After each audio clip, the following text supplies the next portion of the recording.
Nageshwar sir నమస్తే sir, good morning. Rajya Sabha race నుంచి Telugu Desam party అనూహ్యంగా చివరి నిమిషంలో వెనక్కి తగ్గింది సార్. అంటే వైఎస్ఆర్ కాంగ్రెస్ పార్టీలో చాలామంది అసంతృప్తులు ఉన్నారు, వాళ్ళంతా మాతో టచ్లో ఉన్నారు, 50 మంది 60 మంది అని చెప్పి తెలుగుదేశం పార్టీ నాయకులు పదే పదే చెప్పారు. సో టీడీపీ నుంచి ఒక స్థానం ఆశించినట్టుగా కూడా ప్రచారం జరిగింది. ఎవరెవరు నిలబడతారనే దాని మీద కూడా కొన్ని పేర్లు కూడా బయటకు వచ్చాయి. వాళ్ళకి కావాల్సింది 42, కానీ ఉన్నది 18, ఒక 20 అంతే, అంతకు మించి లేరు టెక్నికల్గా చూస్తే. సో ఎందుకు తెలుగుదేశం పార్టీ వెనక్కి తగ్గింది? దీని వెనక ఏదైనా వ్యూహం ఉందనుకోవాలా, లేకపోతే బలం లేకనే వెనక్కి తగ్గారా? బలం లేకపోయినా కూడా వెనక్కి తగ్గాల్సిన అవసరం లేదు. ఎందుకంటే బలం లేకపోయినా పోటీ చేస్తారు. అంటే పొలిటికల్ కంటెస్ట్ కదా. అసెంబ్లీ ఎలక్షన్స్ అనేది స్పీకర్ ఎన్నిక లాంటి ఎన్నిక కూడా కాదు. స్పీకర్ ఎన్నిక సమయంలో బలం లేకపోతే పోటీ చేయరు. కొన్ని సందర్భాల్లో బలం లేకపోయినా స్పీకర్కు పోటీ చేసిన సందర్భాలు కూడా ఉన్నాయి. బలం లేకపోయినా అవిశ్వాస తీర్మానాలు పెడతారు. బలం ఉండి పెట్టరు కదా. అవిశ్వాస తీర్మానం పెట్టిన అత్యధిక సందర్భాల్లో ప్రభుత్వం ఏమీ పడిపోలే, కానీ అవిశ్వాస తీర్మానం పెడతారు. ఎందుకంటే అది మ్యాటర్ ఆఫ్ పొలిటికల్ ప్రొటెస్ట్, అంటే ఒక పొలిటికల్ కంటెస్ట్. అలాగే అసెంబ్లీలో వాయిదా తీర్మానాలు పెడతారు. వాయిదా తీర్మానం అంటే సభ ఎజెండా మొత్తాన్ని సస్పెండ్ చేసి ఇదే అంశాన్ని టేకప్ చేయండి అని ప్రతిరోజు సభ్యులు, ప్రతిపక్ష సభ్యులు అనేక వాయిదా తీర్మానాలు పెడతారు. మరి ఆ వాయిదా తీర్మానాలు అంగీకరించడం తెలిసి కూడా పెడతారు. ఎందుకు పెడతారంటే that is a form of political protest. అందువల్ల ఫార్మ్ ఆఫ్ పొలిటికల్ ప్రొటెస్ట్గా, ఫార్మ్ ఆఫ్ పొలిటికల్ కంటెస్ట్గా కూడా ఎన్నికల్లో పాల్గొంటారు. అందులో ఒక స్పీకర్ ఎన్నిక వచ్చే వరకు ఏంటంటే కొన్ని సభా సాంప్రదాయాలను గౌరవిస్తూ ఒక తీవ్రమైన రాజకీయ ఘర్షణ వాతావరణం ఉంటే తప్ప, లేదా స్పీకర్గా పోటీ చేస్తున్న వ్యక్తి నిష్పాక్షికత పైన తీవ్రమైన ఆరోపణలు ఉన్న సమయంలో కొన్నిసార్లు పోటీ పెడతారు. నార్మల్గా పోటీ పెట్టక హుందాతనాన్ని ప్రదర్శిస్తారు. ఎందుకంటే సభాపతి అనే వ్యక్తి అందరి వాడుగా ఉండాలి కనుక. కానీ రాజ్యసభ ఎన్నికలకు వచ్చే వరకు ఆ సభా సాంప్రదాయాలు అవసరం లేదు. అందువల్ల ఓడడమా గెలవడమాతో సంబంధం లేకుండా పోటీ పెట్టచ్చు. కానీ ఇక్కడ మీరు అన్నట్లు తెలుగుదేశం పార్టీ వాదన ఏంటి, మాకు అనేక మంది వైసీపీ ఎమ్మెల్యేలు టచ్లో ఉన్నారని చెప్తున్నారు. రాజ్యసభ ఎన్నికలకు విప్ ఉండదు. రాజ్యసభ ఎన్నికలకు మీకు డిస్క్వాలిఫికేషన్ లా, ఫిరాయింపు నిరోధక చట్టం రాజ్యాంగంలోని 10th షెడ్యూల్ వర్తించదు. అందుకు కానీ ఆ పార్టీ ప్రతినిధికి చూపెట్టి ఓటేయాలి. అంటే పార్టీకి తెలుస్తుంది నీ ఓటు వేయలేదని. ఇప్పుడు ఎన్నికల సమయంలో డిస్క్వాలిఫై అయినా తేలేదేమీ లేదు. ఇక అసెంబ్లీ జరిగేది లేదు, అసెంబ్లీ సభ్యత్వం ఉండేది లేదు. అందువల్ల వైసీపీలో అనేక మందికి టికెట్లు ఇవ్వకపోవడం వల్ల వాళ్ళంతా తిరుగుబాట్లు చేస్తున్నారు. ఇప్పటికే ఆనం రామనారాయణ రెడ్డి, కోటం శ్రీధర్ రెడ్డి, మేకపాటి చంద్రశేఖర్ రెడ్డి, ఉండవల్లి శ్రీదేవి, ఎంఎస్ బాబు, ఇలా చాలామంది, ఈ లిస్టు చాలా పెద్దదే కదా ఇప్పటికే. మరి వీళ్ళందరూ కూడా రాజ్యసభ ఎన్నికల్లో తెలుగుదేశానికి ఓటు వేసే అవకాశం ఉంటుంది. మరి అలాంటి సమయంలో ఎందుకు పోటీ చేయలేదు అంటే దాని అర్థం ఏంటి? ఒకవేళ గెలవడము గెలవకపోవడంతో సంబంధం లేకుండా ఒక పొలిటికల్ కంటెస్టేషన్ కొరకైనా పోటీ చేయాలి. మరి టీడీపీ ఎందుకు ఓటేయలేదు అంటే ఈ ప్రాసెస్లో ఒక్కసారి రంగంలో దిగి ఎన్నికల్లో, రాజ్యసభ ఎన్నికల్లో పోటీ పెట్టి వైసీపీ ఎమ్మెల్యేలను తమ వైపు తిప్పుకోవడానికి టీడీపీ కనుక ప్రయత్నం చేస్తే తెలుగుదేశం ఎమ్మెల్యేలు లాక్కోవడానికి జగన్ కూడా చేయొచ్చు అదే పని. అందువల్ల ఇప్పటికీ 23 మంది ఎమ్మెల్యేలు గెలిస్తే 23 లేరు టీడీపీతోని. అందువల్ల ఈ రాజ్యసభ ఎన్నికల సాక్షిగా మళ్ళీ ఎవరైనా అటు ఇటు పోతే, సో జగన్మోహన్ రెడ్డిని దెబ్బతీయాలని పోతే సొంత పరుపోయే ప్రమాదం కూడా టీడీపీకి ఉంటుంది. బహుశా ఆ లెక్కలు కూడా టీడీపీ వేసుకుని ఉండాలి. అలాగే వైసీపీ నుంచి సఫిషియెంట్ నెంబర్ ఆఫ్ ఎమ్మెల్యేలు టీడీపీకి ఓటు వేసి రాజ్యసభకు ఒక అభ్యర్థిని గెలిపించే పరిస్థితి లేదని అంచనాకు వచ్చి ఉండాలి. సో ఎందుకు ఈ పంచాయతీ అని రాజ్యసభ ఎన్నికలకు దూరంగా ఉండాలి. బట్ నార్మల్గా అయితే అసలు లోక్సభ ఎలక్షన్స్, అసెంబ్లీ ఎన్నికలు ఉన్న సమయంలో శాసనసభలో తన బలాన్ని తాను ప్రదర్శించుకోవటానికి, తన సభ్యులు తాను ఓటు వేసుకోవడానికైనా రాజ్యసభ ఎన్నికల్లో పాల్గొనాలి. అయితే ఇమీడియట్గా ఏం జరుగుతుంది? ఇప్పుడు 23 మంది టీడీపీ ఎమ్మెల్యేలు గెలిచారు. ఇప్పుడు 23 మంది ఓటు వేయలేదనుకోండి, అది టీడీపీ బలహీనతను కూడా ప్రదర్శిస్తుంది. 23 కన్నా ఎక్కువ ఎంతమంది వేస్తారు అంటే వైసీపీ ఎమ్మెల్యేల ఓట్లతో టీడీపీ గెలిచిందన్న అపవాదు కూడా వస్తుంది. బహుశా ఈ లెక్కలన్నీ జమా లెక్కలు వేసుకొని ఎదిగి పంచాయతీ అని దూరంగా ఉండాలని నిర్ణయం తీసుకొని ఉండాలి. Right sir. ఇక తెలంగాణ విషయానికి వస్తే ఖచ్చితంగా 3వ అభ్యర్థిని పెడతాం, చాలామంది బీఆర్ఎస్ ఎమ్మెల్యేలు మాతో టచ్లో ఉన్నారు అని చెప్పి కాంగ్రెస్ నాయకులు రీసెంట్గా చాలా కామెంట్స్ చేసిన పరిస్థితి. కానీ 3వ అభ్యర్థిని బరిలో నిలపలేదు. రేణుకా చౌదరి అలాగే అనిల్ కుమార్ యాదవ్ని కాంగ్రెస్ ప్రకటిస్తే వద్దిరాజు రవిచంద్రను బీఆర్ఎస్ ప్రకటించిన పరిస్థితి. ఎందుకు కాంగ్రెస్ పార్టీ వెనక్కి తగ్గింది అనుకోవాలా, లేకపోతే ఎందుకు పోటీ అనుకున్నా? అంటే అధికారికంగా కాంగ్రెస్ పార్టీ ఎక్కడ 3వ అభ్యర్థిని పెడతారని చెప్పలేదు. అయితే కాంగ్రెస్ వర్గాల నుంచి పొలిటికల్ ఫీలర్స్ మాత్రం అందినమా నిజం. అంటే 3వ అభ్యర్థిని పెడతారు అని బీఆర్ఎస్కు టెన్షన్ పుట్టించేందుకు ఆ మాట చెప్పారు. సో బీఆర్ఎస్ నుంచి 14 మంది ఎమ్మెల్యేలు టచ్లో ఉన్నారు, 29 మంది అని కూడా మాట్లాడారు. సో బట్ ఒకవేళ అయితే ఇక్కడ చాలా ఈజీ కాదు. ఎందుకంటే మీరు ఏ క్యాలిక్యులేషన్లు తీసుకున్నా, అంటే బీజేపీ బాయ్కాట్ చేస్తుంది కనుక నార్మల్గా అయితే 31 మంది ఎమ్మెల్యేలు ఉంటే రాజ్యసభకు గెలుస్తారు. సో బీఆర్ఎస్కు 39 ఉన్నారు, ఎంఐఎం 7 ఉన్నారు. ఇప్పటికీ ఎంఐఎం అధికారికంగా బీఆర్ఎస్ మిత్రపక్షమే. అనఫీషియల్గా కాంగ్రెస్ పార్టీకి మేము సహకరిస్తాం, షరతులు వర్తిస్తాయంటూ ఎంఐఎం పిల్లి మొగలేస్తుంది. సో ఎంఐఎం సపోర్ట్ కనుక చేస్తే 46 అవుతారు, చెయ్యకపోయినా 39 అవుతారు. కావాల్సింది 31. అందులో మనకు భారతీయ జనతా పార్టీ కాంగ్రెస్ కానీ బీఆర్ఎస్ కానీ వేయదు కనుక వాళ్ళు పోటీలో ఓటింగ్కి దూరంగా ఉంటారు. వాళ్ళు ఓటింగ్గా దూరంగా ఉన్నప్పుడు ఆ 31 కూడా అవసరం లేదు. అందువల్ల ఏ రకంగా చూసినా బీఆర్ఎస్ కంఫర్టబుల్గా 3వ సీటు గెలుచుకునే స్థితిలో ఉంది. అందువల్ల పొలిటికల్గా చూసినా, పొలిటికల్ అర్థమెటిక్ రీత్యా చూసినా, పొలిటికల్ ఎథిక్స్ రీత్యా చూసినా బీఆర్ఎస్కో రాజ్యసభ సీటు రావడము సరైంది, వచ్చే అవకాశం కూడా కనబడుతుంది. ఒకవేళ బీఆర్ఎస్ నుంచి ఆ ఒక్క సీటు కూడా లాక్కోవాలి అనుకుంటే కాంగ్రెస్ ఒక మేజర్ అండ్ మ్యాసివ్ ఆపరేషన్ జరపాలి. ఆ ఆపరేషన్ మామూలు ఆపరేషన్ కాదు. ఎందుకంటే కనీసం ఒక 15 మంది ఎమ్మెల్యేలను తన వైపు తిప్పుకుంటే తప్ప సాధ్యమయ్యే పని కాదు. సో అందువల్ల ఇంత పెద్ద ఎత్తున ఆపరేషన్ లోక్సభ ఎన్నికలకు ముందు అవసరమా? ఈ ఆపరేషన్లో ఎక్కడ ఫెయిల్ అయినా అబాస్పాలయ్యేది కాంగ్రెస్. ఒకవేళ సక్సెస్ అయినా ప్రజల ముందు బీఆర్ఎస్ కాంగ్రెస్ను దోషిగా పెట్టే అవకాశం ఉంది. చూడండి, ఈ ప్రభుత్వం రాజ్యసభ ఎన్నికల కొరకు మా పార్టీని చీల్చింది, ఇది కాంగ్రెస్ నైజము, చరిత్ర అంతా ఇదే అని బీఆర్ఎస్ చెప్పడానికి అవకాశం ఉంటుంది. ఇప్పుడు తర్వాత క్రమంలో బీఆర్ఎస్ ఎమ్మెల్యేలు కాంగ్రెస్ వైపు వస్తే ఆ నియోజకవర్గ అభివృద్ధి కోసమనో, తెలంగాణ అభివృద్ధి కోసమనో, కేసీఆర్ నాయకత్వం పైన విశ్వాసం పోయిందనో, లేదు తెలంగాణలో కాంగ్రెస్ ప్రభుత్వానికి బీఆర్ఎస్ కుట్రలు పండుతోంది ప్రభుత్వానికి వ్యతిరేకంగా, మరి మా ప్రభుత్వాన్ని కూల్చడానికి కుట్రలు పండుతుంటే మేము చూస్తూ ఊరుకోవాలానో, ఇలా రకరకాల కారణాలు చెప్పడానికి అవకాశం ఉంటుంది.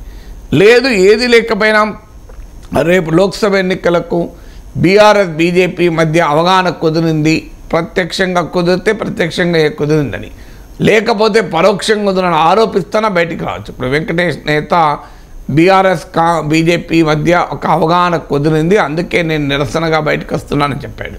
సో ఇలా ఏదో ఒక పొలిటికల్ రీజన్ చెప్పి, అంటే కాంగ్రెస్ స్వార్థానికి సంబంధము లేని కారణము చెప్పి, సో ఈ ఎమ్మెల్యేలను ఇటువైపు తిప్పుకోవడానికి అవకాశం ఉంటుంది.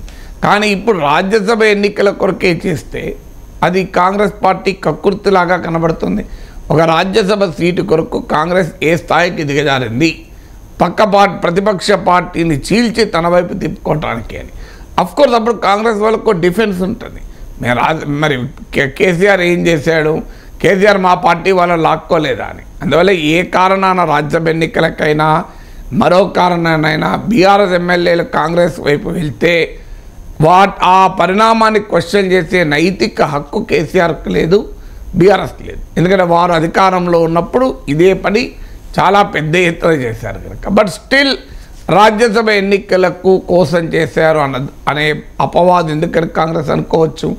లోక్సభ ఎన్నికలకు ముందు ఈ రకమైన ఆపరేషన్లు చేస్తే దాని పొలిటికల్ కాన్సిక్వెన్సెస్ ఎలా ఉంటాయి. సో తనను తాను రక్షించుకోవడానికి బీఆర్ఎస్ బీజేపీ కలవచ్చు. చూడండి, మా పార్టీని చీల్చి దెబ్బతీస్తుంటే మేము కాంగ్రెస్ ప్రభుత్వానికి వ్యతిరేకంగా బీజేపీతో కలిస్తే ఏమిటి అని ఒక ఆర్గ్యుమెంట్ పెట్టచ్చు. అందువల్ల ఈ రాజకీయ పరిణామాలు అనవసరమని బహుశా కాంగ్రెస్ అనుకొని ఉంటుంది. అందుకే మూడో అభ్యర్థిని పెట్టలేదు. కానీ చివరి వరకు ఫీలర్స్ మాత్రం వచ్చాయి, మూడో అభ్యర్థిని పెట్టబోతున్నారు. సో బీఆర్ఎస్ ఎమ్మెల్యేల మూడో అభ్యర్థికి ఓటు వేయబోతున్నారు. గణనీయమైన సంఖ్యలో కొంతమంది ఎమ్మెల్యేలు ఆల్రెడీ సీఎంను కలిసి వెళ్తున్నారు. సో ఈ పరిణామాలన్నీ చూస్తున్నాం. నిజం అంటే అందువల్ల రాజ్యసభ ఎన్నికలకు కనుక మూడో అభ్యర్థిని పెడితే బీఆర్ఎస్ నుంచి ఎమ్మెల్యేలు కాంగ్రెస్ వైపు వెళ్ళే ప్రక్రియను ఏజనప్ అంటే వేగిరపరిచేటువంటి అవకాశం ఉంటుంది, అవసరం ఉంటుంది. ఆ అవకాశాన్ని ఇప్పుడే తీసుకోదలుచుకోలేదా కాంగ్రెస్? ఆ అవసరం ఇప్పుడు లేదనుకొని ఉండాలి. అందుకే ఈ మూడో అభ్యర్థిని పెట్టలేదు. Right sir. అధికారంలో ఏ పార్టీ ఉంటే ఆ పార్టీతో సత్సంబంధాలు నెరపే ఎంఐఎం పార్టీ కేసీఆర్ 10 ఏళ్ల పాలనలో ఎప్పుడు కూడా నాకు తెలిసి as per my knowledge Medigadda గురించి క్వశ్చన్ చేయలే. కానీ సీఎం రేవంత్ మేడిగడ్డకు సందర్శనకు వెళితే 3 ఎంఐఎం ఎమ్మెల్యేలు వెళ్ళారు సార్. కానీ ఇన్నాళ్ళు ఆరోపణలు మేడిగడ్డ మీద ఆరోపణలు చేసిన భారతీయ జనతా పార్టీ వెళ్ళలేదు. ఏమిటి రాజకీయం?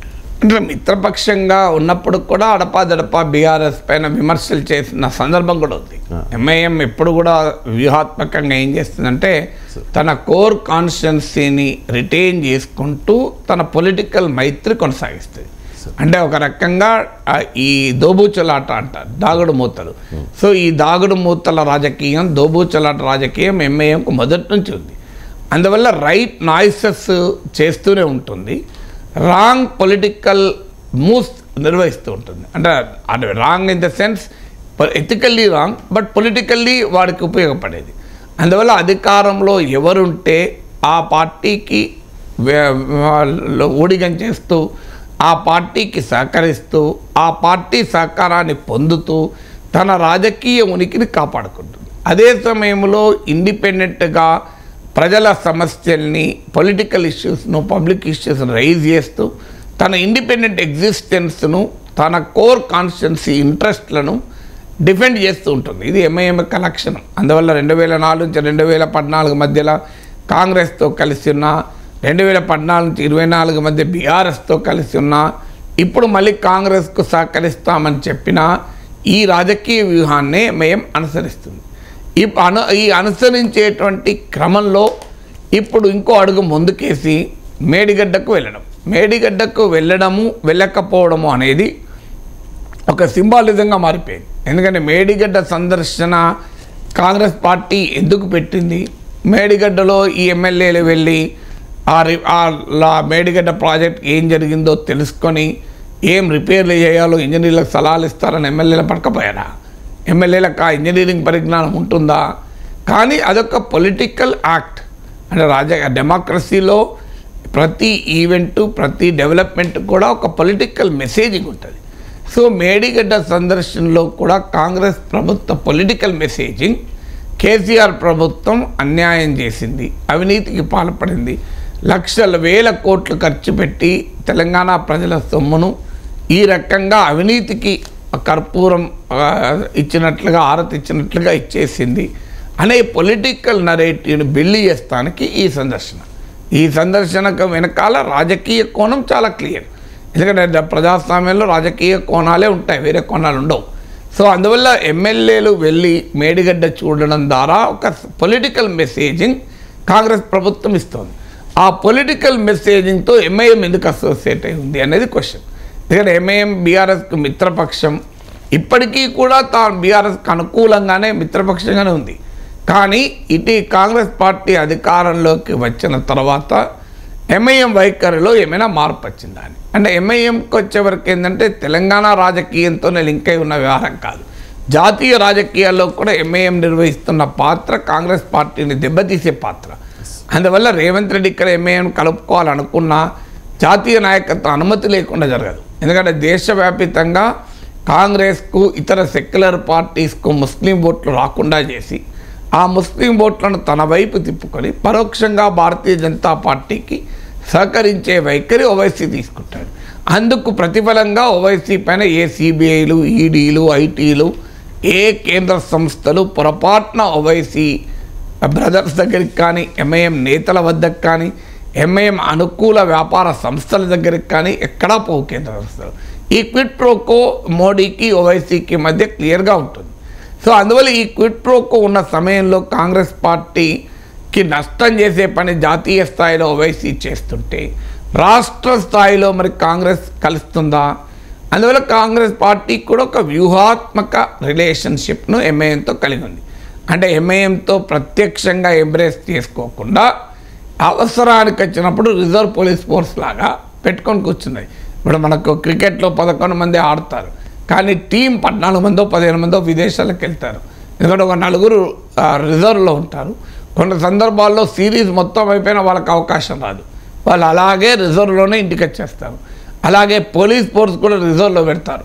సో ఏదైనా అనుకోని పరిణామాలు వస్తే వెంటనే ఆ రిజర్వ్ పోలీస్ బలగాలు రంగంలో దిగుతాయి. దాని పేరే CRPF, central reserve police force. అలా ఎంఐఎం ఇప్పుడు కాంగ్రెస్కు రిజర్వ్ లెజిస్లేటివ్ ఫోర్స్, అంటే కష్టం వచ్చినప్పుడు సమయం వస్తే రంగంలో దూకి కాంగ్రెస్ ప్రభుత్వాన్ని నిలబెడతారు. అందువల్ల ఆ రకంగా వారిని దూరం పెడుతున్నారు. అదే సమయంలో ఒకవేళ బీఆర్ఎస్ కానీ బీజేపీ కానీ కాంగ్రెస్ ప్రభుత్వాన్ని కూల్చేటువంటి చర్యలకు పూనుకుంటే ఎంఐఎం ఎమ్మెల్యేలు దాన్ని ప్రతిఘటిస్తూ కాంగ్రెస్కు మద్దతు ఇచ్చే అవకాశం ఉంటుంది. ఎందుకంటే బీజేపీని తెలంగాణలో ఎదగనియకూడదన్నది ఎంఐఎం లక్ష్యంగా ఉంటుంది కనుక. అందువల్ల ఎప్పుడైనా ఒకవేళ కాంగ్రెస్తో కలిసి రావాల్సి వస్తే బీజేపీ బూచి చెప్పే ఎంఐఎం కాంగ్రెస్తో కలుస్తుంది. ఇటీవల అక్బరుద్దీన్ ఓవైసీ అసెంబ్లీలో అన్న మాటలకు కూడా మనం చూసాం. సో బీజేపీ తెలంగాణ సమాజాన్ని విభజించకుండా చూడాలి అని కాంగ్రెస్ పార్టీని ఉద్దేశించి మాట్లాడాడు. సో అందువల్ల బీజేపీ బూచి చూపెట్టి కాంగ్రెస్తో కలవటానికి ఎంఐఎం ముందుకు రావచ్చు. కానీ ఇప్పుడైతే అటు ఎంఐఎం ఇటు కాంగ్రెస్ వ్యూహాత్మక దూరాన్ని పాటిస్తుంది. అంటే స్ట్రాటజిక్ డిస్టెన్స్ మెయింటైన్ చేస్తుంది. అంటే సమయం వచ్చినప్పుడు కలిసే అవకాశం ఉంటుంది. ఈ స్ట్రాటజిక్ డిస్టెన్స్లో భాగంగానే మేడిగడ్డకు వెళ్ళారా అనేది క్వశ్చన్. ఇందులో మీరన్న కంపారిజన్ ఎంఐఎం ఏమో వెళ్ళింది అంటే కేసీఆర్ మిత్రపక్షము 10 ఏళ్ల పాటు బీఆర్ఎస్కు అంటకాగిన ఎంఐఎం ఏమో కాంగ్రెస్ పార్టీ ప్రభుత్వం నిర్వహించిన ఒక యాక్ట్ ఆఫ్ పొలిటికల్ మెసేజింగ్, అంటే రాజకీయ సందర్శన, ఇది సంకేత ప్రదర్శనకై సందర్శన, దాంట్లో భాగమైంది. కానీ భారతీయ జనతా పార్టీ భాగం కాలే. భారతీయ జనతా పార్టీ ప్రతిరోజు చెప్పేది ఏంటి? కాళేశ్వరంలో 1,00,000 కోట్ల అవినీతి జరిగింది, కాళేశ్వరం కేసీఆర్ ఏటీఎం లాగా మార్చుకున్నారు, మేడిగడ్డ కుంగింది, ఇలా అన్నీ చెప్తోంది. ఈవెన్ కేంద్ర నిపుణుల బృందం కూడా మేడిగడ్డ పైన నెగిటివ్ రిపోర్ట్ ఇచ్చారు. అలాంటి భారతీయ జనతా పార్టీ ఏమో ఇందులో భాగం కాలేదు అంటే కాంగ్రెస్ పార్టీ ప్రదర్శించేటువంటి ఒక రాజకీయ సంకేతాన్ని బహుశా భారతీయ జనతా పార్టీ కాంగ్రెస్తో కలిసి బీఆర్ఎస్ పైన దాడి చేస్తానికి సిద్ధపడడం లేదు. ఇంకో అనుమానం కూడా ఏంటంటే ఎక్కడో రేపు లోక్సభ ఎన్నికలకు ప్రత్యక్షంగానో పరోక్షంగానో బీజేపీ బీఆర్ఎస్లో కలవటానికి అవకాశాన్ని కొట్టిపారేయలేము. ఆ దిశగా కొన్ని చర్చలు మూవ్స్ కూడా జరుగుతున్నాయి. ఇంకా ఇది ఫైనల్ కాలేదు. ఈ సమయంలో బీఆర్ఎస్ పైన కాంగ్రెస్ ప్రదర్శిస్తున్న ఈ యుద్ధ క్రీడలో తామెందుకు భాగం కావాలి అని బహుశా బీజేపీ భావించిందా అన్న అనుమానం మాత్రం కలుగుతుంది. సార్, ఇక్కడ భారతీయ జనతా పార్టీ సిబిఐ విచారణకు డిమాండ్ చేస్తోంది సార్. మేడిగడ్డ మీద ఏమని డిమాండ్ చేస్తోందంటే రాష్ట్ర ప్రభుత్వం కేంద్రాన్ని డిమాండ్ చేయాలి, రేవంత్ డిమాండ్ చేయాలి అని చెప్పేసి. So Congress party and BRS party రెండు ఒకటే కాబట్టి కాంగ్రెస్ పార్టీ డిమాండ్ చేయట్లేదు, అడగట్లేదు అనేది. కాంగ్రెస్ పార్టీ ఏమంటుందంటే బీజేపీ బీఆర్ఎస్ ఒకటే కనుక సిబిఐ విచారణ అడుగుతున్నారు. ఎందుకంటే అక్కడ సిబిఐ విచారణకు ఆదేశిస్తే తమ చేతుల్లో కేసీఆర్ని పెట్టుకుంటారు. బండి సంజయ్ ఇంకో మాట కూడా అన్నారు సార్, మొత్తం కేసీఆర్ ఆస్తులు జప్తు చేసే దమ్ము మీకుందా రేవంత్ అని. ఆస్తులు జప్తు ఎప్పుడు ఎట్లా చేస్తారు? ఏ కేసు లేకుండా జప్తులు చేయరు కదా, మొదలు కేసులు చెప్తారు. ఇప్పుడు ఇంతవరకు బీజేపీ కేంద్ర ప్రభుత్వం కేసీఆర్ పైన పెట్టిన ఒక్క కేసు చెప్పండి. బీజేపీ ఏమో ఒక్క కేసు పెట్టదు, కాంగ్రెస్ ఏమో జప్తు చేయాలంటే ఎట్లా సాధ్యమవుతుంది? జప్తు చేయాలి, ఏ కేసు లేకుండా ఎట్లా జప్తు చేస్తారు? జప్తు తర్వాత సంగతి. సో ఇక్కడ సిబిఐ విచారణ అడగడం అంటే అర్థం ఏంటి? సిబిఐ విచారణ అనే ఆయుధాన్ని బీజేపీ ఎలా వాడుకుంటోంది? సిబిఐని, ఈడీని. సో ఆమ్ ఆద్మీ పార్టీ నాయకుడు మనీష్ సిసోడియా చెప్పాడు కదా, నన్ను బీజేపీలో చేరితే ఈ కేసులు ఉండవు అన్నారు. నేను చేరనందుకు నన్ను జైల్లో పెట్టారని. పోనీ ఆయన చెప్పింది నిజమా అనుకుంటే మహారాష్ట్రలో మనకు కనబడుతుంది కదా, మహారాష్ట్ర మాజీ ముఖ్యమంత్రి అశోక్ చౌహాన్ ఆయన ఆదర్శ్ సొసైటీ కుంభకోణంలో నిందితుడు. ఆయన ఇవాళ బీజేపీలో చేరాడు. ఆ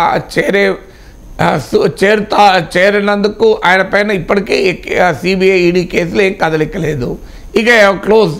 అజిత్ పవార్ సిబిఐ కేసులు ఎన్సీపీ పైన ఉన్నాయి. ఆయన వెళ్ళి బీజేపీ చేరాడు, ఆ కేసులు ఆగిపోయాయి. జగన్మోహన్ రెడ్డి బీజేపీకి అనుకూలంగా ఉన్నాడు కనుక 10 ఏళ్ళుగా సిబిఐ ఈడీ కేసులు ఒక్క అడుగు ముందుకు పోవడం లేదు. చివరికి ఆయన బెయిల్ కూడా సిబిఐ ఈడీ ఇంతవరకు సీరియస్గా క్వశ్చన్ చేసింది లేదు. ఇలా దేశవ్యాప్తంగా అనేక ఉదాహరణలు ఉన్నాయి. సువేందు అధికారి లాంటి తృణమూల్ నేతల ఉదాహరణలు ఉన్నాయి.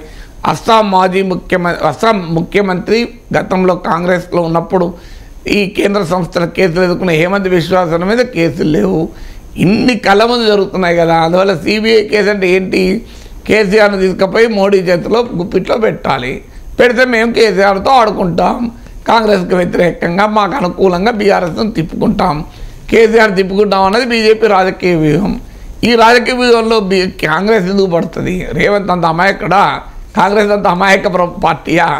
అంటే మాకు అబ్బాయేపాడు కేసీఆర్ని మేము ఆయన ఉపయోగించుకుంటాం, సిబిఐ కేసులు పెట్టి మీకు వ్యతిరేకంగా ఉపయోగించుకుంటాం కావాలంటే అని బీజేపీ అడుగుతోంది. అది కాంగ్రెస్ ప్రభుత్వం ఎందుకు ఒప్పుకుంటుంది? సో సిబిఐ అదేదో పొలిటికల్గా న్యూట్రల్ ఏజెన్సీ కాదు కదా. అయినా సిబిఐ ఏ కేసుల్ని ఇంతవరకు తేల్చింది నాకు చెప్పండి. బోఫోర్స్ కేసే తేలలేదు ఇప్పటి వరకు. సో ఆయన అంతర్వేది ఆంధ్రప్రదేశ్లో ఒక రథాన్ని దగ్ధం చేసిన కేసు, అది జగన్మోహన్ రెడ్డి పైన బీజేపీ ఒక పెద్ద ఆయుధంగా ఉపయోగించుకొని ఆయన జగన్ మత విశ్వాసాలను కూడా ఉటంకిస్తూ మాట్లాడారు. ఏమైంది? అది జగన్మోహన్ రెడ్డి తెలివిగా సిబిఐకి అప్పచెప్పేశారు. అయిపోయింది, కథం కదా. ఇంతవరకు అంతర్వేది రథం ఏమైంది? సిబిఐ తేల్చలేదు, బీజేపీ వాళ్ళు మాట్లాడడం మానేశారు. మీరు లాస్ట్ 7-2 ఏళ్ళలో అంతర్వేది రథం గురించి స్టేట్మెంట్ ఇచ్చిన భారతీయ జనతా పార్టీ నాయకుని ఒక్కరు చూపెట్టారు నాకు. ఏం చేయలేదు, కళ్ళ ముందు కనబడుతున్నది కదా. ఒక అంతర్వేది రథాన్నే తేల్చని వీళ్ళు కాళేశ్వరం ప్రాజెక్టు తెలుస్తారా చెప్పండి? CBI consist of very finest officers, అందులో అనుమానం ఏం లేదు. అన్ఫార్చునేట్లీ సుప్రీంకోర్టు చెప్పిన మాట ఏంటంటే పంజరంలో చిలుక, దాన్ని పంజరంలో చిలుకగా మార్చుకుంది బీజేపీ. సో దాన్ని ఉపయోగించుకొని ప్రతిపక్ష పార్టీలను వేధిస్తారు, ప్రతిపక్షాలను చీలుస్తారు, ప్రతిపక్షాలను తమ వైపు తిప్పుకుంటారు. ఇలా మాయావతి బీజేపీ పట్ల న్యూట్రల్గా ఎందుకున్నది అంటే ఎన్నికలు అయ్యాక మేము ఎవరితోనైనా కలుస్తామంటుంది. ఎందుకంటే నా పైన సిబిఐ కేసులు ఉన్నాయి, అందరికీ తెలిసిన వ్యవహారమే కదా ఇది. సో అందువల్ల ఎక్కడ సిబిఐ ఈడీ కేసుల్ని ఇవాళ రాజకీయ అస్త్రాలుగా భారతీయ జనతా పార్టీ వాడుకుంటోంది. అలా వాడుకోవడానికి మాకు అవకాశం ఎందుకు ఇవ్వరు అని అడుగుతుంది. వేడిగడ్డ తేల్చడానికి కాదు ఇది. ఇక తెలంగాణలో కూడా మేము సిబిఐ ఈడీని ఉపయోగించుకొని కేసీఆర్ని వాడుకుంటాం పొలిటికల్గా. సో అప్పుడు ట్విస్ట్ చేస్తాం, మాకు కావాల్సినప్పుడు మా వైపు తిప్పుకుంటాం, కావాలంటే వదిలేస్తాం. మరి మా కళ్ళ ముందు కనబడుతున్నప్పుడు చంద్రబాబు నాయుడు పైన ఈడీ కేసు, మీకు తర్వాత ఏం జరిగింది? ఆయన ఎక్కడ ఉన్నాడు ఇప్పుడు? మోడీ విజనరీ అని మొదలుపెడుతూ బీజేపీతో పొత్తులకు ప్రయత్నిస్తలేడా? జగన్కు సహకరిస్తున్నా కూడా పొత్తు పెట్టుకుందా అని చూస్తున్నాడు కదా. మరి దీనికి చంద్రబాబు నాయుడు ఈడీ కేసుకు సంబంధం లేదని నమ్ముదామా? సో ఇలా మీకు దేశమంతా జరుగుతున్న తతంగం ఇది. అలాంటప్పుడు మేడిగడ్డ ప్రాజెక్ట్ తీసుకెళ్ళి సిబిఐ చేతిలో పెట్టండి అంటే ఇండైరెక్ట్గా మా చేతిలో పెట్టండి అంటారు. సార్ కేంద్రంలో అధికారంలో ఉన్నది భారతీయ జనతా పార్టీ, ఒక ప్రభుత్వమే అడగాల సార్? పార్టీగా డిమాండ్ చేయొచ్చు కదా సిబిఐ విచారణకి? ప్రభుత్వం అడగలేదు, పార్టీనే అడుగుతున్నది కదా. అంటే రేవంత్ ప్రభుత్వం డిమాండ్ చేయాలి అంటూ ఉన్నారు కదా బీజేపీ. నాకు అర్థం కాలేదు మీ క్వశ్చన్. అసలు ఇప్పుడు ఒక పార్టీగా అడగొచ్చు కదా సార్ భారతీయ జనతా పార్టీ? పార్టీగానే అడుగుతుంది కదా సార్. మీ ప్రశ్న ఏంటి? నాకు ఇప్పుడు కాంగ్రెస్ అడగాలి అంటూ ఉన్నారు, వీళ్ళే అడగాలి. కాంగ్రెస్ అడగాలని ఎందుకు అన్నారు సార్? అనలేదు కదా. రేవంత్ చెప్పాలి అంటున్నారు. సిబిఐ రేవంత్ డిమాండ్ చేయాలి. రేవంత్ అంటే ఎవరు సార్? ముఖ్యమంత్రి కదా సార్. అదే సార్, రేవంత్ అప్పచెప్పాలంటే కాంగ్రెస్ ప్రభుత్వం కాదు. Right sir. అంటే అంటూ ఉంటారు కదా సార్ భారతీయ జనతా పార్టీ అంటే ఒక గంగా నది లాంటిది అని చెప్పి చాలా ఉదాహరణలు చెప్పారు. మీ ప్రశ్న నాకు అర్థం కావాలి. అది అయిపోయింది సార్, ఆ టాపిక్ అయిపోయింది. భారతీయ జనతా పార్టీ అంటే ఒక గంగా నది లాంటిది, ఆ పార్టీతో అసోసియేట్ అయినా ఆ పార్టీలో జాయిన్ అయినా కూడా వెంటనే పునీతులు అయిపోతారు అని చెప్పి ఇంతకుముందు మీరు ప్రస్తావించారు. మహారాష్ట్ర మాజీ సీఎం అశోక్ చౌహాన్ మాజీ ముఖ్యమంత్రి, ఆయన ఇప్పుడు భారతీయ జనతా పార్టీలో జాయిన్ అయిపోయారు సార్ కాంగ్రెస్ నుంచి. సో ఆపరేషన్ ఆకర్ష్ స్టార్ట్ చేసిందా రాజ్యసభ ఎన్నికల నేపథ్యంలో? స్టార్ట్ చేయడం ఏముంది సార్, ఎప్పటి నుంచో నడుస్తున్న వ్యవహారమే కదా. ఇందులో ఇంట్రెస్టింగ్ ఏంటంటే ఈ అశోక్ చౌహాన్ ఎవరు? 2008 2010 మధ్య కాలంలో మహారాష్ట్ర ముఖ్యమంత్రిగా పనిచేసినటువంటి నాయకుడు. ఆ సమయంలో ఈయన పైన చాలా famous case Adarsh cooperative housing society, Kargil అమరవీరుల కుటుంబాల కొరకు కట్టినటువంటి 31 అంతస్తుల భవనం, అందులో నియమ నిబంధనలకు నీళ్ళొదిలి తన బంధువులకు ఫ్లాట్లు ఇప్పించుకున్నారన్నది అశోక్ చౌహాన్ పైన ఆరోపణ. ఆ రోజుల్లో కాంగ్రెస్ పార్టీ పైన తీవ్రమైన దాడికి ఆదర్శ్ సొసైటీ కుంభకోణాన్ని బీజేపీ వాడుకుంది, నరేంద్ర మోడీ వాడుకున్నారు. సో చూడండి, ఆఖరికి కార్గిల్ అమరవీరులకు కూడా కాంగ్రెస్ అన్యాయం చేసి కాంగ్రెస్ అవినీతికి పాల్పడింది అని అన్నారు. ఇవాళ ఆయన భారతీయ జనతా పార్టీలో చేరి పునీతుడైపోయాడు. Bharatiya Janata party with difference, నైతిక విలువలు, అవినీతికి దూరము, మై కావుంగా కానే దేవుంగా అంటూ మోడీ అంటే ఏమన్నా అర్థం ఉందా?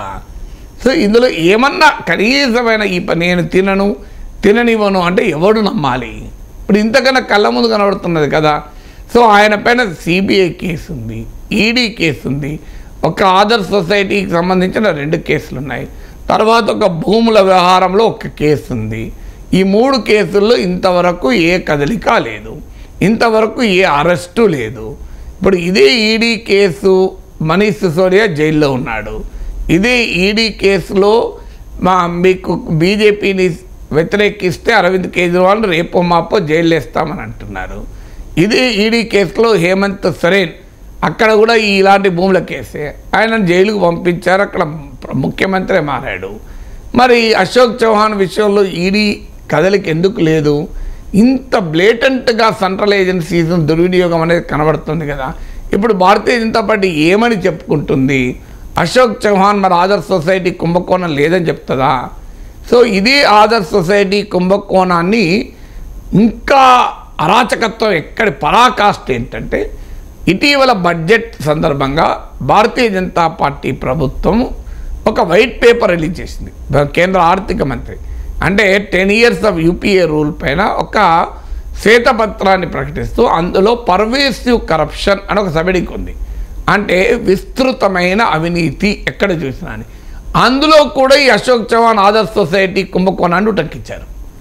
వారం రోజుల క్రితం కాంగ్రెస్ ప్రభుత్వం, కాంగ్రెస్ పార్టీ అవినీతికి మారుపేరని చెప్తూ అశోక్ చౌహాన్ ఆదర్శ్ సొసైటీ కుంభకోణాన్ని ఉదహరించారు. ఇప్పుడు ఆయన బీజేపీలో చేరాడు. ఏం సమాధానం చెప్తారు ఇప్పుడు? అదే కాంగ్రెస్ పార్టీ పైన ఆరోపణ కాదు, అశోక్ చౌహాన్ పైన వ్యక్తిగతమైన ఆరోపణ. ఆయన ఏమి కాంగ్రెస్ పార్టీ పైన మరో కాంగ్రెస్ నాయకుల పైన కేసులే లేవు. అది ప్యూర్లీ అశోక్ చౌహాన్ అనే ఇండివిజువల్ పైన ఆయన నియమ నిబంధనలు ఉంచి ఆయన బంధువులకు ఇప్పించుకున్నాడు అన్నది ఆరోపణ. సో ఆ కేసులో ఇవాళ ఏ పరిస్థితి? 2G కుంభకోణం, దీన్ని ఉపయోగించుకొని నరేంద్ర మోడీ అధికారంలోకి వచ్చారు. ఇవాళ 2G కుంభకోణం పైన కోర్టు ఏమన్నది? ప్రాసిక్యూషన్ కనీసమైన ఆధారాలు కూడా నా ముందు పెట్టలేదు, నేనేం చేయాలి అన్నాడు జడ్జి. సో మరి దానిపైన ఇంతవరకు ఆ జడ్జి తీర్పు అంటే ఎవరినీ దోషి చేయలేదు. ఆ తీర్పును కనీసం కేంద్ర ప్రభుత్వం క్వశ్చన్ చేసి దాన్ని లాజికల్గా ఎక్స్కలేట్ చేసే ప్రయత్నం చేయలేదు. అంటే ఆ 2G కేసును ఇవాళ పక్కకు పెట్టి రేపు అవసరం వస్తే డిఎంకే సభ్యులు తన వైపు తిప్పుకోవడానికి ఉపయోగించుకుంటారు. సో మీరు చూస్తుంటే రేపు బీజేపీ కనుక తక్కువ పడితే జరగబోయే పరిణామం ఇదే. సో ఇప్పుడు మహారాష్ట్రలో గెలవాలి కనుక ఏక్నాథ్ సింధే సరిపోతలేడు, అజిత్ పవార్ సరిపోతలేడు. అజిత్ పవార్ బీజేపీతో రాక ముందు వారం రోజుల ముందు నరేంద్ర మోడీ వెళ్ళి ఎన్సీపీ అంటే నేషనలిస్ట్ కరప్షన్ పార్టీ అన్నాడు.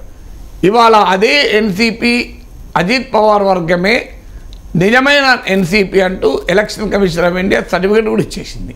అంటే నేషనలిస్ట్ కరప్షన్ పార్టీతో భారతీయ జనతా పార్టీ ఎట్లా కలిసి ఉంది? ఇదే అజిత్ పవార్ను 70,000 కోట్ల కుంభకోణం చేశాడు అని నరేంద్ర మోడీ సాక్షాత్తు విమర్శించారు. ఇవాళ ఎక్కడుంది పరిస్థితి? సో ఇలా ఇప్పుడు ఆంధ్రప్రదేశ్లో మీకు స్కీమ్ ఆంధ్రప్రదేశ్ కావాలా, స్కామ్ ఆంధ్రప్రదేశ్ కావాలా అని జగన్ను చాలా సీరియస్గా అటాక్ చేసింది బీజేపీ 2014లో టీడీపీతో పొత్తులు. ఆ తర్వాత 10 ఏళ్లుగా జగన్మోహన్ రెడ్డితో సత్సంబంధాలు ప్రత్యక్షంగాను పరోక్షంగాను కొనసాగిస్తూనే ఉంది. చంద్రబాబు నాయుడును 2019 ఎన్నికలప్పుడు తీవ్రంగా ఆరోపణలు చేశారు చంద్రబాబు నాయుడు పైన. సో పోలవరంను ఏటీఎంగా మార్చుకున్నారని చెప్పి విమర్శించారు. ఇవాళ మళ్ళీ చంద్రబాబు నాయుడుతో మైత్రి చేస్తున్నారు. చేసి జగన్మోహన్ రెడ్డి భారతదేశంలోనే అత్యంత అవినీతిపరుడు అన్నారు. కేసీఆర్ 1,00,000 కోట్ల అవినీతి చేశారన్నారు. కేసీఆర్ పైన ఇంతవరకు ఏ కేంద్ర సంస్థ ఒక్క కేసు పెట్టలే. అది కాళేశ్వరం కావచ్చు, ఇంకేదైనా కావచ్చు, నాట్ ఏ సింగిల్ కేసు ఇంతవరకు బీజేపీ కేంద్ర ప్రభుత్వం పెట్టింది. మళ్ళీ రోజు కేసీఆర్ 1,00,000 కోట్లు బండి సంజయ్ అంటాడు ఆయన ఆస్తులని జప్తు చేయాలి. అసలు కేసే లేదు, జప్తు ఎక్కడ చేస్తారు? సో కవిత అరెస్టు, ఇక ఏ క్షణమైన అరెస్టు, ఓ జైల్లో గది రెడీగా ఉన్నది, ఆమెకే కాదు ఆమె అయ్యకు కూడా ఉన్నది అని చెప్పాను. ఏ జైలు లేదు, జైలు గది లేదు. సో ఆ కవిత పైన కేసు కూడా తెలంగాణకు సంబంధించిన కేసు కాదు, అది ఢిల్లీ ఎక్సైజ్ క్యాంప్కి సంబంధించిన కేసు. సో ఇలా రాజకీయ అవసరాల కొరకు ఏ రకంగా సిబిఐలను ఈడీలను వాడుకుంటోంది, పొలిటికల్లీ కరప్ట్ పీపుల్తో ఎలా పొత్తులు పెట్టుకుంటోంది, ఎలా పార్టీలో చేర్చుకుంటుంది అన్నది వందల ఉదాహరణలు దేశమంతా దొరుకుతున్నాయి కదా. హేమంత్ బిశ్వా శర్మ కాంగ్రెస్లో ఉంటే ఆయన పైన సిబిఐ కేసు, ఆయన ఆ బీజేపీ ముఖ్యమంత్రి అయ్యాడు, ఏ కేసు లేదు. జగన్మోహన్ రెడ్డికి 10 ఏళ్ల పాటు సిబిఐ ఈడీ ఈవెన్ బెయిల్ కూడా వద్దన అని అడగదు. తృణమూల్ కాంగ్రెస్ నేతలు సువేంద్ర అధికారి ఇతరులంతా పైన పీకల దాకా కేంద్ర సంస్థల కేసులు ఉన్నాయి. వాళ్ళు బీజేపీలో చేరి శాసనసభా పక్ష నేత అవుతాడు, వాళ్ళపైన ఏమీ కాదు. మధ్యప్రదేశ్లో బీజేపీ ప్రభుత్వం వ్యాపం కుంభకోణం చేస్తే దానిపైన ఏ విచారణ ఉండదు. సో ఇన్ని రకాల ఉదాహరణలు దేశమంతటా ఉంటే మళ్ళీ మాది నాకు కావుంగా నాకు కానేదేవుంగా అంటే మరి అంత తినడం చెప్పిన అశోక్ చవాన్ ఎట్లా తెచ్చుకున్నారు? కార్గిల్ అమరవీరులకు కూడా అన్యాయం చేసిన అతన్ని మీరు ఎలా పార్టీలో చేర్చుకుంటారో? రాజ్యసభ ఎన్నికల్లో సీటు గెలవడం కొరకు లేదు, రేపు లోక్సభ ఎన్నికల్లో అవసరం ఉంది కనుక మీరు అశోక్ చవాన్ చేర్చుకుంటే అసలు ఏ రకమైన రాజకీయ నైతికత అవుతుంది? కాంగ్రెస్ పార్టీ పైన అవినీతి ఆరోపణలు చేసే నైతిక హక్కు బీజేపీ కోల్పోతుంది కదా. Right sir. ఇక 10 ఏళ్ళు నేనే సీఎం, ప్రజలు ఆశీర్వదిస్తే మరో 10 ఏళ్ల పాటు ఇందిరమ్మ రాజ్యం, రేవంత్ రెడ్డి వ్యాఖ్యలు సార్ ఇవి. ఎన్నికలకు ముందు రేవంత్ రెడ్డిని ముఖ్యమంత్రి అభ్యర్థిగా కాంగ్రెస్ ప్రకటించలేదు. గెలిచిన తర్వాత కూడా ఒక 2-3 రోజులు సస్పెన్స్ నడిచింది. ఇటువంటి పరిస్థితుల్లో కొంతమంది బీఆర్ఎస్ నాయకులు ఆరోపించారు, ఆఫ్ ద రికార్డ్ కొంతమంది కాంగ్రెస్ నాయకులు కూడా మాట్లాడారు, ఏమో ఏదైనా జరగవచ్చేమో భవిష్యత్తులో అన్నట్టుగా. కానీ రేవంత్ రెడ్డికి కాన్ఫిడెన్స్ ఏంటి సార్? 10 ఏళ్ల పాటు నేనే ఉంటాను అంటే కాంగ్రెస్ ఉంటుంది అనడంలో ఒక అర్థం ఉండొచ్చేమో, కానీ నేనే ముఖ్యమంత్రిని ఉంటాను అనడంలో ఆయనకున్న కాన్ఫిడెన్స్ ఏంటి? అంటే ఏమని చెప్పాలంటే 10 రోజులు పోతా అని చెప్పాలి. అలాగే సార్, 10 ఏళ్ళు కాంగ్రెస్ అధికారంలో ఉంటుంది. ఎవరైనా ఒక ముఖ్యమంత్రి ఏమని చెప్పాలి?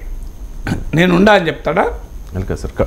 అందువల్ల బయట సార్ ఒకసారి బయట రాబోయే 10 సంవత్సరాలు నిరంతరం రోజుకు 24 గంటలు 10 ఏళ్ళు మీకోసం కొట్లాడతా, 10 ఏళ్ళు మీకోసం చేస్తా, 10 ఏళ్ళు ఈ బాధ్యతలో ఉంటా.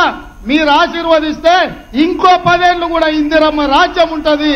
చంద్రశేఖరరావు నీకు సూటిగా సవాలు విసురుతున్నా, ఈ 10 ఏళ్లలో నీ శాతనైతే ఒక్క ఎంటిక వీక్కొని చూడు, అప్పుడు నీకు తెలుస్తుంది. రైట్. ఆయన ఎంబడే అధికారంలోకి వస్తా అంటుండ్రు, రాబిట్ ఎట్లా వస్తావు ఉంటా నేనే కదా. అంటే ఇప్పుడు రేవంత్ రెడ్డిని సీఎంగా ఉండాలా వద్దా డిసైడ్ చేసేది బీఆర్ఎస్ కాదు, బీజేపీ కాదు, కాంగ్రెస్. అది కాంగ్రెస్ పార్టీ నిర్ణయం, కాంగ్రెస్ పార్టీ అధిష్టానం నిర్ణయం, కాంగ్రెస్ పార్టీ ఎమ్మెల్యేల నిర్ణయం. సో ఆయన ముఖ్యమంత్రి అయిన తర్వాత ఇప్పటి వరకు కాంగ్రెస్ పార్టీలో ఏ సీనియర్ కూడా ఈయన ఉండడు, 2 ఏళ్ళే ఉంటాడు, ఏడాదే ఉంటాడు, టెంపరీ సీఎం అన్న ఇండికేషన్ ప్రత్యక్షంగాని పరోక్షంగాని ఇవ్వలేదు. సో రేవంత్ రెడ్డి నాయకత్వం పైన అవిశ్వాసాన్ని, అవిధేయతను మంత్రిమండలి ఇప్పటివరకు ఎవరూ ప్రకటించలేరు. ఇలాగే ఎల్లకాలం ఉంటుందా ఆ గ్యారంటీ కాంగ్రెస్ పార్టీ పైన ఎవరు ఇవ్వలేరు. అసలు ఏ రాజకీయ పార్టీ పైన ఇవ్వలేరు, కాంగ్రెస్ పార్టీ పైన అసలే ఇవ్వలేరు. కానీ రేవంత్ రెడ్డి తన నమ్మకాన్ని ఒక రాజకీయ నాయకుడు ఎప్పుడు కూడా ప్రజల ముందు తన కాన్ఫిడెన్స్ను ప్రదర్శించాలి తప్ప తన వీక్నెస్ ప్రదర్శించకూడదు. ఈవెన్ కేసీఆర్ అన్నప్పుడు కూడా నేను ఇదే అన్నాను, ఎలక్షన్ సమయంలో లేదు, ఈ మధ్య జగన్ అన్నా కూడా నేను అదే అన్నాను. సో నాకేముంది ఓడిపోతే నాకొచ్చే నష్టం ఏంటి, నేను హాయిగా రెస్ట్ తీసుకుంటాను, ఇలాంటి మాటలు రాజకీయ నాయకులు మాట్లాడితే అది రాంగ్ మెసేజ్ వెళ్తుంది. అని మనకు అది ఒక ల్యాక్ ఆఫ్ కాన్ఫిడెన్స్ని తెలియజేస్తుంది. అంటే ప్రజల్లో సానుభూతిని రగిలించడానికి, ప్రజల్లో సెంటిమెంట్ రగిలించడానికి ఇలాంటి ఎత్తుగడలు రాజకీయ నాయకులు వేసినా అది అన్ని సందర్భాల్లోనూ అనుకూల ఫలితాలు ఇవ్వదు, కొన్నిసార్లు బుమరాంగ్ అవుతుంది అని తెలంగాణ అసెంబ్లీ ఎన్నికలకు ముందు విశ్లేషించాను. అదే జరిగింది కూడా. ఇవాళ ఆంధ్రప్రదేశ్ అసెంబ్లీ ఎన్నికలకు ముందు జగన్మోహన్ రెడ్డి వ్యాఖ్యలు చేసినప్పుడు కూడా నేను అదే విశ్లేషించాను. అందువల్ల ఒక రాజకీయ నాయకుడు ఎప్పుడు కూడా పబ్లిక్ స్పియర్లో తన విశ్వాసాన్ని, తన పట్ల తన ఆత్మవిశ్వాసాన్ని ప్రదర్శించాలి. అదే పని రేవంత్ రెడ్డి చేశాడు. ఇక ఆయన 10 ఏళ్ళు ఉంటాడా, 20 ఏళ్ళు ఉంటాడా, 10 ఏళ్ళు ఎందుకు అన్నాడు, 20 ఏళ్ళు ఉండొచ్చు కదా, 10 ఏళ్ళ తర్వాత వెళ్ళిపోతాడన్నా అని మనం ఈకలు పీకలు చేసి విశ్లేషణలు చేయలేము. బట్ డెఫినెట్గా రోజు రోజుకు రేవంత్ కన్సాలిడేట్ అయిన మాట నిజం. అందువల్ల ఆయన పిసిసి అధ్యక్షుడు అవుతాడు అన్నప్పుడు ఆయన పైన ఎంత వ్యతిరేకత వచ్చిందో చూశాము.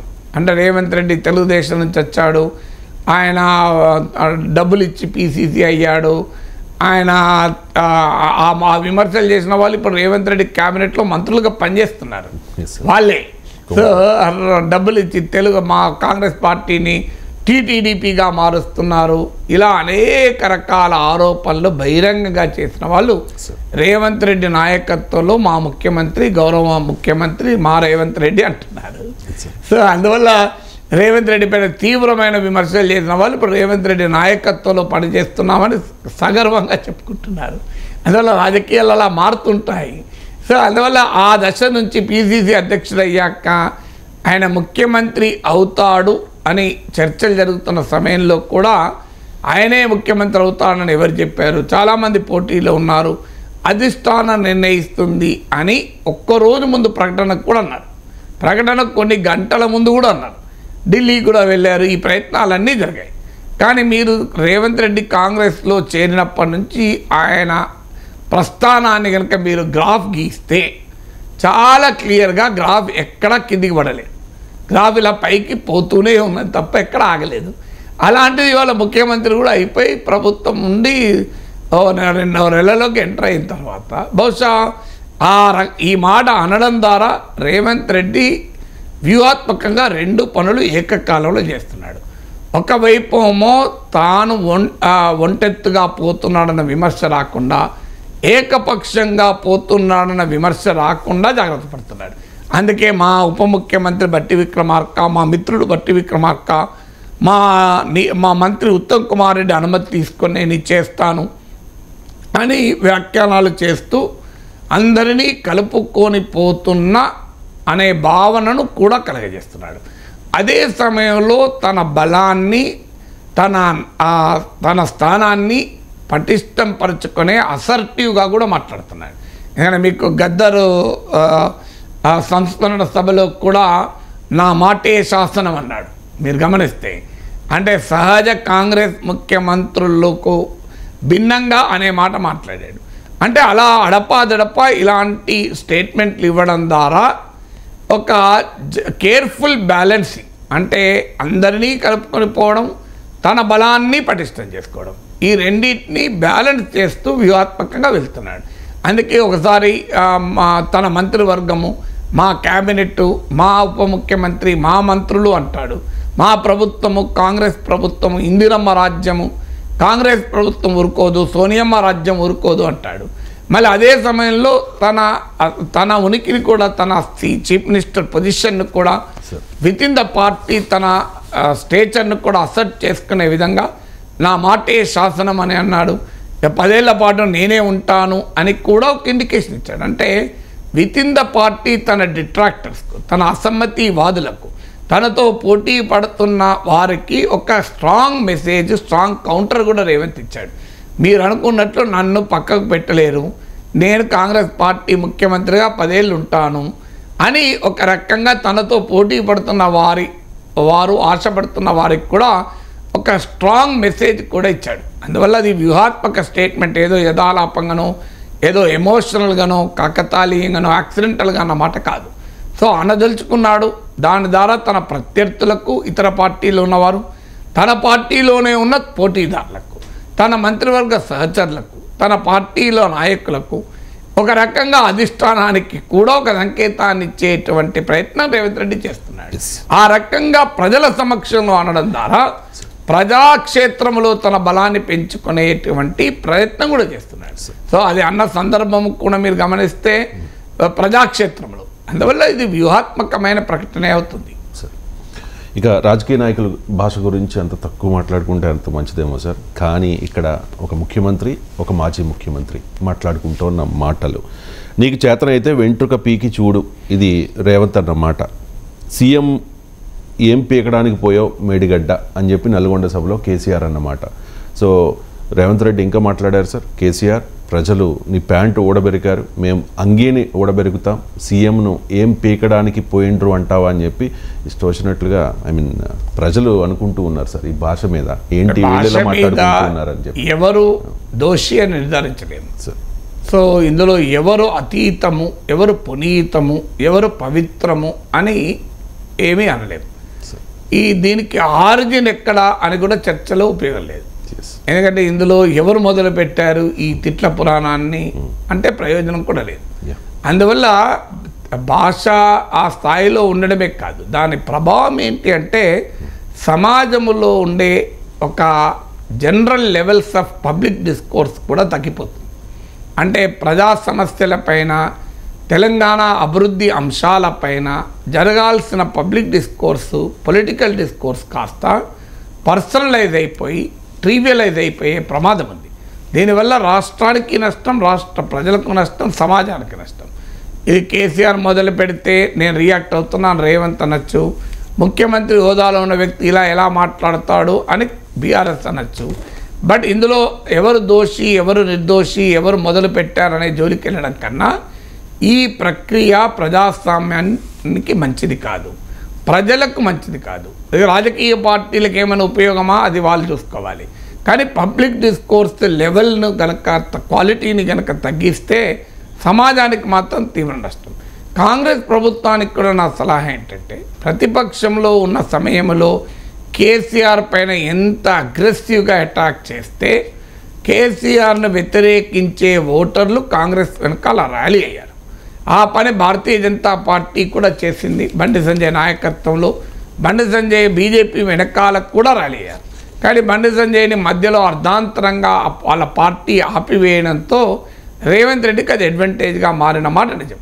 కానీ ఆ అగ్రెసివ్ భాష, అగ్రెసివ్ పోస్చరింగు ప్రభుత్వంలోకి వచ్చిన తర్వాత కూడా అవసరమా అంటే ఒక పొలిటికల్ పోలరైజేషన్కు ఉపయోగపడుతుందేమో. కానీ కాంగ్రెస్ ప్రభుత్వం ఫోకస్ చేయాల్సింది ఏంటంటే కేసీఆర్ పాలన కన్నా క్వాలిటేటివ్ డిఫరెంట్ పాలన ఇస్తున్నాం అనేటువంటి భావనను ప్రజల ముందు కలిగించాలి. ఇంకా కేసీఆర్ పై చుట్టూ రాజకీయం తిప్పితే నా అంచనా కాంగ్రెస్కే నష్టం భవిష్యత్తులో. ఇప్పుడు ఏమైనా తాత్కాలికంగా లాభం అవుతుందేమో లేదో తెలియదు, కానీ దీర్ఘకాలంలో అనవసరంగా కేసీఆర్ చుట్టూ రాజకీయం తిప్పి కాంగ్రెస్ పార్టీ తన చుట్టూ రాజకీయ చర్చలు జరగకుండా చేస్తుంది. అందువల్ల కాంగ్రెస్ పార్టీ తన పాలన చుట్టూ రాజకీయం చేస్తే ఆ పార్టీకి ఎక్కువ లాభం. కానీ తన పాలన చుట్టూ రాజకీయం మానేసి కేసీఆర్ చుట్టూ రాజకీయం చేస్తే రెఫరెండం లాగా మారిపోతుంది తెలంగాణ రాజకీయం. అంటే కేసీఆర్ మంచివాడా చెడ్డవాడా. సో 2023 ఎన్నికల్లో కేసీఆర్కు వ్యతిరేకంగా ప్రజల తీర్పు ఉండొచ్చు, రేపు అదే కేసీఆర్కి అనుకూలంగా కూడా మారే అవకాశం ఉంటుంది. అందువల్ల కేసీఆర్ చుట్టూ రాజకీయ చర్చ జరపడం కన్నా కాంగ్రెస్ పాలన, ప్రత్యామ్నాయమైన విధానాలు, ప్రత్యామ్నాయమైన ఆలోచనలు, ఇప్పటి వరకు కేసీఆర్ ప్రభుత్వం కూడా ఆలోచించని కొత్త పుంతలు తొక్కే అభివృద్ధి విధానం పైన కేంద్రీకరించగలిగితే అనివార్యంగా కేసీఆర్ ప్రభుత్వాన్ని ఎక్స్పోజ్ చేయొచ్చు. నిజంగానే ఇప్పుడు కాంగ్రెస్ ప్రభుత్వం కనుక క్వాలిటేటివ్లీ డిఫరెంట్ పాలన ఇస్తే కేసీఆర్ పేరు కాంగ్రెస్ నాయకులు ఉచ్చరించకపోయినా ప్రజలే కంపేర్ చేసుకుంటారు కదా. ఇంకో కేసీఆర్ ఇలా చేశాడు, కాంగ్రెస్ ప్రభుత్వం ఇంత బాగా చేసింది అని చెప్తారు కదా. ఇప్పుడు మహామంత్రి తిమ్మర్స్ కథ ఉంటాం, ఒక గీతను చిన్న చేయాలంటే ఆ గీతను మలిపేయాల్సిన అవసరం లేదు, పెద్ద గీత గీస్తే సరిపోతుంది. అంటే కేసీఆర్ కన్నా, బీఆర్ఎస్ కన్నా, కేసీఆర్ పాలన కన్నా, కేసీఆర్కి ఉన్న వ్యక్తిగత పొలిటికల్ స్టేచర్ కన్నా చాలా పెద్ద పొలిటికల్ స్టేచర్ రేవంత్ రెడ్డికి వచ్చింది అనుకుందాం. కాంగ్రెస్ ప్రభుత్వానికి వచ్చింది అనుకున్నాం. ఇక కేసీఆర్తో ప్రజలే కంపేర్ చేసుకొని Congress is better, Revanth is better అని అంటారు కదా. అందువల్ల కాంగ్రెస్ పార్టీ తన ఎనర్జీస్ను ఫోకస్ చేయాల్సింది తెలంగాణకు ఒక అద్భుతమైన డెవలప్మెంట్ మోడల్ ఇచ్చి, ఈ 10 ఏళ్ల తెలంగాణలో కేసీఆర్ పాలనలో జరగనివి, కేసీఆర్ పాలనలో ఊహించనివి కూడా తెలంగాణలో కాంగ్రెస్ ప్రభుత్వం కనుక చేయగలిగితే, ఎక్కడెక్కడ కేసీఆర్ విఫలమయ్యాడో అక్కడక్కడల్లా కాంగ్రెస్ ప్రభుత్వం క్వాలిటేటివ్ డిఫరెంట్ రూల్ ఇవ్వాలి. ఇప్పుడు ఉద్యోగాల విషయంలో ప్రజలు, యువత కేసీఆర్ పట్ల కోపంతో ఉన్నారు. మీరు అద్భుతమైనటువంటి జాబ్ ఆపర్చునిటీస్ ప్రభుత్వ రంగంలో, ప్రైవేట్ రంగంలో కల్పించారనుకున్నాం. ప్రజలే కంపేర్ చేసుకుంటారు. కేజీ టు పీజీ ఉచిత విద్య విషయంలో కేసీఆర్ ఫెయిల్ అయ్యారు. ఎందుకంటే విద్యారంగం చాలా దెబ్బతిన్నది. ఈ 10 ఏళ్లలో ఉన్నత విద్య దెబ్బతిన్నది, పాఠశాల విద్య దెబ్బతిన్నది. ఒక్క రెసిడెన్షియల్ స్కూల్ మినహాయిస్తే, సో ఆ రెసిడెన్షియల్ స్కూల్లో కూడా అనేక ఇన్ఫ్రా లోపాలు ఉన్నాయి.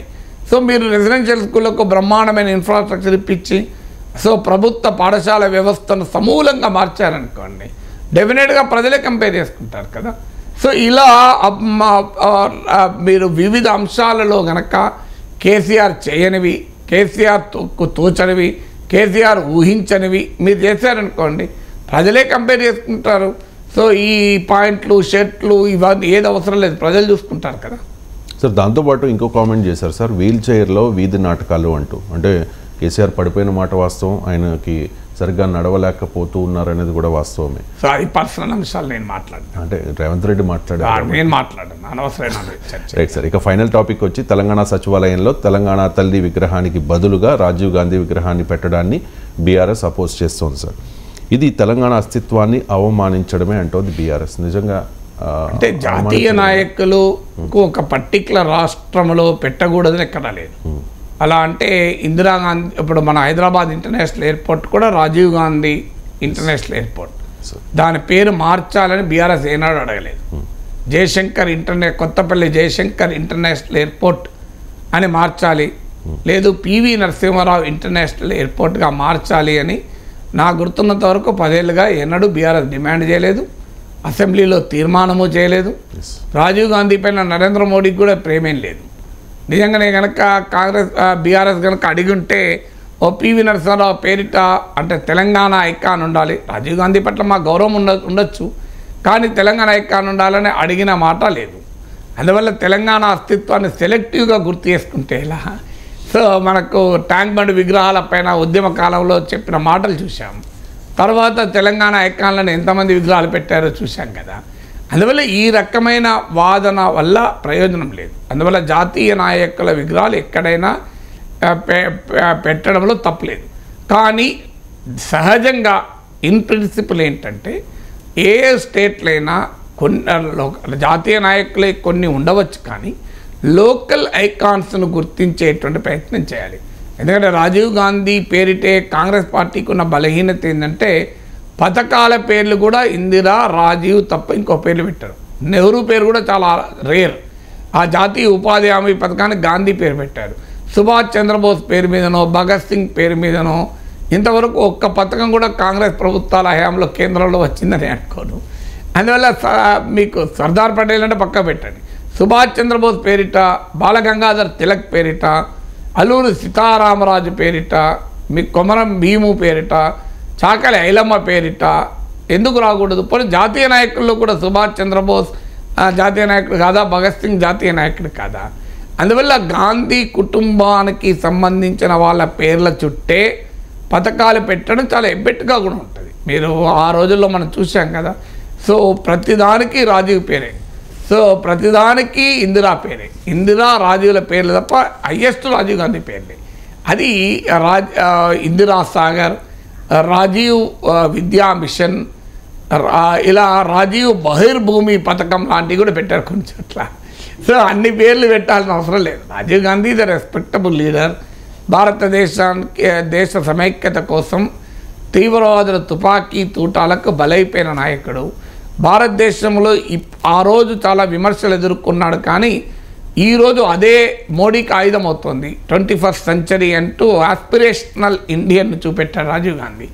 కంప్యూటర్లను, ఎలక్ట్రానిక్స్ రంగంను లిబరలైజ్ చేసి ఆ దశలోనే మా కొత్త సాంకేతిక ప్రపంచంలోకి భారతదేశం అడుగు పెట్టాలని ఆలోచించిన నాయకుడు. విదేశాంగ విధానంలో కూడా ఐక్యరాజ్య సమితిలో న్యూక్లియర్ డిజార్మమెంట్ పైన ప్రత్యామ్నాయ ప్రణాళిక పెట్టినటువంటి ఒక నాయకుడు. అందువల్ల India respects Rajiv Gandhi, India honours Rajiv Gandhi, దాంట్లో ఏం డిస్ప్యూట్ లేదు. కానీ ప్రతి అంశంలోనూ రాజీవ్ గాంధీ పెడతాం, తెలంగాణ సచివాలయం ముందు కూడా రాజీవ్ గాంధీ పెడతాము అనేది అనివార్యంగా విమర్శలు దారితీస్తుంది. ఎందుకంటే తెలంగాణ సింబల్స్, తెలంగాణ రాష్ట్ర ఏర్పాటే తెలంగాణ అస్తిత్వ ఆధారంగా ఏర్పడిన రాష్ట్రం. అందువల్ల ఆ అస్తిత్వానికి సంబంధించిన సింబల్స్ ఉండకూడదా అనే ప్రశ్న అవుతుంది. అయితే జాతీయ నాయకుల విగ్రహాలు పెట్టడానికి కావాలంటే రాజీవ్ గాంధీ పేరిట యూనివర్సిటీ ఉంది, Rajiv Gandhi universities of knowledge technologies. దాని ప్రపంచ ప్రఖ్యాత విశ్వవిద్యాలయం చేయండి. నిజంగా రాజీవ్ గాంధీకి ఒక గొప్ప నివాళి కదా. రాజీవ్ గాంధీ పేరిట ఒక పెద్ద సూపర్ స్పెషాలిటీ హాస్పిటల్ కొత్తగా కట్టు, అది రాజీవ్ గాంధీకి ఎక్కువ ఉపయోగం, పేరుకు ఎక్కువ గౌరవం కదా. సో రాజీవ్ గాంధీ పేరిట వాడు గండిపేటు, హిమాయత్ సాగర్ 2, 3వది ఇంకో చెరువు తవ్వించు. అందువల్ల కొత్త అభివృద్ధి ప్రాజెక్టులకు జాతీయ నాయకుల పేర్లు పెట్టడం ద్వారా వారి గౌరవము, ప్రజలకు ఉపయోగము కలుగుతుంది. విగ్రహాలు ఎన్ని పెట్టినా 10 విగ్రహాల్లో 11వ విగ్రహం, దానివల్ల వచ్చే ఉపయోగం కన్నా కూడా do something very very big, దానికి రాజీవ్ గాంధీ పేరు పెట్టండి. సో అందువల్ల ఒక మహానగరం హైదరాబాద్ చుట్టూ అనేక శాటిలైట్ సిటీస్ కడతారంటున్నారు. ఓ చైన్ ఆఫ్ శాటిలైట్ కట్టి రాజీవ్ నగర్ అని పేరు పెట్టు. సో అందువల్ల అదనపు అభివృద్ధిని సృష్టించి, అదనపు సదుపాయాలను కల్పించి, వాటికి జాతీయ నాయకుల పేర్లు పెడితే ఎక్కువ ఉపయోగం కదా. Thank you so much.